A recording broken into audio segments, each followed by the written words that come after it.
పిత పుత్ర పవిత్రాత్మ నామమున ఆమేన్. ప్రియమైన దేవుని బిడ్డలారా, క్రీస్తునాథుని యందు సహోదరి సహోదరులారా, ఈ 20వ సామాన్య ఆదివారములో ప్రభువు మనందరినీ కూడా అచంచల విశ్వాసముతో జీవించమని మనలను ఆహ్వానిస్తూ ఉన్నారు. ఏ వర్గమైనా కావచ్చు, ఏ జాతి అయినా కావచ్చు, ఏ ప్రదేశమైనా కావచ్చు, ఎన్నుకోబడిన వారైనా అవ్వచ్చు, ఎన్నుకోబడిన వారైనా కావచ్చు, నీతిమంతులైనా కావచ్చు, పాపులైనా కావచ్చు, ఎవరైనా సరే తనను తాను మలచుకొని దేవుని యొక్క పవిత్ర దినములను పరిశుద్ధపరుస్తూ దేవుడు మనకి నియమించినటువంటి నిబంధనల ప్రకారము జీవిస్తారు. అట్టి వారందరికీ కూడా ఆయన పవిత్ర పర్వతంపైకి వెక్కి వెళ్ళే అవకాశం ఉంటుంది అని, వారు చేసు ప్రార్థనలను సమర్పించు బలులను ఆయన అంగీకరించి స్వీకరిస్తూ ఉన్నాను అని ఈరోజు సెలవిస్తూ ఉన్నాడు. మరి ఆయనకు నిబంధనలను పాటించే మనస్తత్వం మనకు ఉందా? చెలించని విశ్వాసముతో ఆయన అనుసరించగలిగే ధైర్యం మనకున్నదా? ఎట్టి యొక్క స్వార్థము లేకుండా దేవుని సన్నిధిలో మోకరిల్లి ప్రార్థన చేసే సామర్థ్యము మనకున్నదా? ఈరోజు ప్రశ్నించుకోవాలి దేవుని బిడ్డలారా.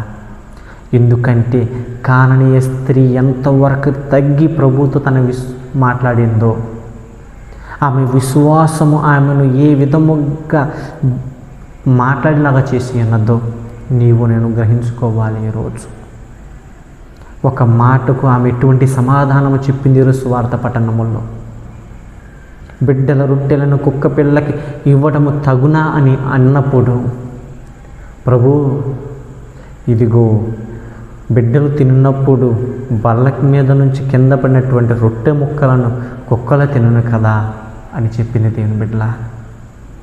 తనను తాను రిక్తును చేసుకుని లోకానికి వచ్చిన దేవుని పాదాల చెంత ఆమె తనను తాను రిక్తును చేసుకుని ఆయన సాష్టాంగపడింది. ఈరోజు ఆ ఒక్క మాటతో ప్రభు అంటూ ఉన్నాడు, అమ్మా నీవేమి తలంచావు అది నీ చిత్తానుసారం జరుగునుగాక, వెళ్ళు అన్నాడు.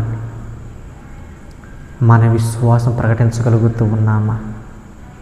మనం అన్ని వేళలా కూడా అదే విశ్వాసంతో జీవించగలుగుతూ ఉన్నామా?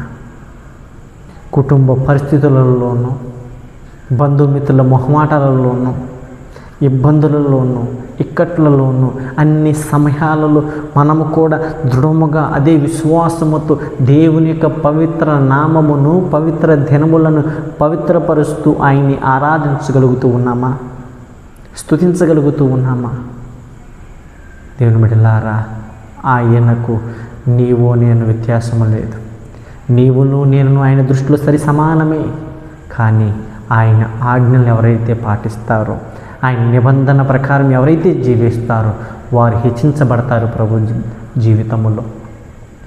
ప్రభు దృష్టిలో ఈ లోకమును విస్మరిద్దాం. ఈ లోకమును వినుటను ఆలకించుటను మరచిపోదాం.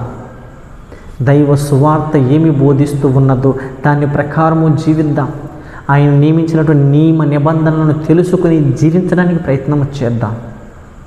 ఆయన చెప్తున్నట్టు గొప్ప మాట, నీ దేవుడైన ప్రభువును పూర్ణ హృదయముతో, పూర్ణ ఆత్మతో, పూర్ణ శక్తితో నువ్వు ఆరాధించాలి అని. రెండవదిగా సెలవిస్తున్నాడు దేవుని బిడ్డ, నీవులే నీ పొరుగువారిని కూడా ప్రేమించమని. అంటే ఆయన దృష్టిలో ఎవరు కూడా వేరేవారు లేరు, ఏ వ్యత్యాసము లేదు. అదే మనం చూస్తూ ఉన్నాము. మంచి సమరుడి యొక్క ఉపమానములో ఎవరు మనకు తెలిసినటువంటి పొరుగువారు అనే దానికి ఆయన అట్టి ఉపమానం సెలవిచ్చాడు దేవుని బిడ్డ. నీవు నేను కూడా ప్రతి ఒక్కరూ నా వారు అనుకొని, నా పొరుగువారు అనుకొని అందరినీ ప్రేమించగలగాలి, అందరినీ ఆదరించగలగాలి, ప్రతి ఒక్కరిలో క్రీస్తును గుర్తించగలగాలి. అలా ఎవరైతే జీవిస్తారో అట్టి వారందరికీ కూడా ఆయన యొక్క పర్వతం పైన ప్రదేశము ఉంటూ ఉంది, స్థలము ఉంటూ ఉంది. అట్టి వారందరూ నీవు ఏ సమయంలోనూ ఎప్పుడు ప్రార్థన చేసినా నీ ప్రార్థనలకు బదులు ఉంటూ ఉంది. నీ బలులను స్వీకరిస్తూ ఉన్నాడు. ఎందుకంటే ఆయన ఈ ఆలయము ప్రార్థనాలయము, సకల జాతి జనులకు ప్రార్థనాలయం మార్చబడుతుంది అన్నాడు. అంటే ఈ లోకములో ఉన్న సమస్త ప్రజలకు ఆయన ఆలయమే ప్రార్థన ఆలయం. ఆయనే రక్షణ మూలం. రక్షణ వసగేది ఆయనే, రక్షించేది ఆయనే, నిత్య జీవం వసగేది ఆయనే.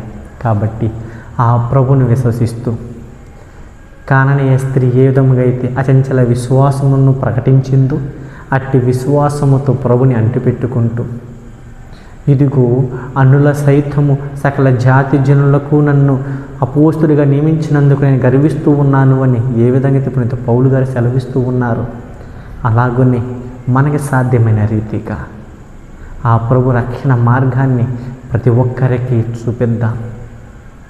ఆ ప్రభువు యొక్క పర్వతమును ఎక్కే అవకాశమును ప్రతి ఒక్కరికి నేర్పుదాం. ఆయన సన్నిధిలో మోకరిల్లి ప్రార్థన చేసే మనస్తత్వమును ప్రతి ఒక్కరూ పొందుకోవాలని ప్రార్థన చేద్దాం.